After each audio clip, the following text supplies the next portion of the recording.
भाइयों, मैं गुजरात से दीप सिंह राजपूत, सुरेंद्रनगर जिला पड़ता है मेरा, और यहाँ महाराष्ट्र में आया हूँ। एक बात है जो मुझे यहाँ पर खींच के लाई है, जिनका ऐसा काम है कि पूरे देश में पूरी सुगंध फैलाए हुए है। वो एक काम है अनार की खेती में, जिन्होंने ज़बरदस्त एक तकनीक का इजाद किया है। वो देखने के लिए मैं गुजरात से 1000 किलोमीटर यहाँ पर माननीय श्री प्रवीण माने साहब को मिलने के लिए आया हूँ, जिन्होंने अनार की खेती में एक खोड़ तंत्रज्ञान इजाद किया है, जिससे किसानों को बहुत ज़्यादा मुनाफा मिल सकता है, 50% कम खर्चे में हो सकता है और ज़्यादा उत्पादन ले सकते हैं। हमारा जो आने का मकसद था वो यही पे था कि ऐसा क्या है कि 50% कम लागत में ज़्यादा मुनाफा, 1.5 गुना ज़्यादा मुनाफा हम ले सकते हैं।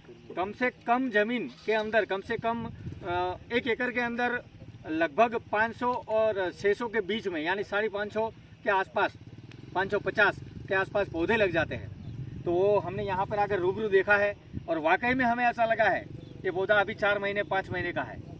हमारे यहाँ हम देखते हैं कि पूरे 1 साल 15 महीने में भी इतना नहीं होता है। तो यहाँ पर जो हमने देखा है वो वाकई में चमत्कार है। उनसे जो सीखा है, उनसे हमने जो जाना है, उनसे हमें ये पता चला है कि वाकई में यह कम से कम लागत में, कम से कम खाद डालकर, कम से कम पेस्टिसाइड का इस्तेमाल करके उन्होंने जो बहुत बढ़िया रिजल्ट, बहुत बढ़िया परिणाम जो पाया है, वो हमने इन्हीं आंखों से देखा है लाइव। और हमारा जो यहाँ पर आने का जो मकसद है वो पूरा हुआ है। हमने ये निश्चय किया है कि हम भी जाकर प्रवीण माने साहब का पूरा आभार मानते हैं कि उनका मार्गदर्शन लेकर हम भी कम से कम 5 एकड़ या 4 एकड़ में एक ऐसा अपना प्लॉट तैयार करेंगे, बिल्कुल उनके मार्गदर्शन के नीचे, उनकी मदद लेकर। और हम ये प्रेरणा लेकर जाते हैं कि हमें भी ऐसा ही करना है। तो साहब जी, मैं आपका बहुत बहुत आभारी रहता हूँ कि आपने जो हमें ये इनके बारे में जो जानकारी दी, आपने जो हमारा मार्गदर्शन किया, उसके लिए मैं आपका बहुत बहुत आभारी हूँ।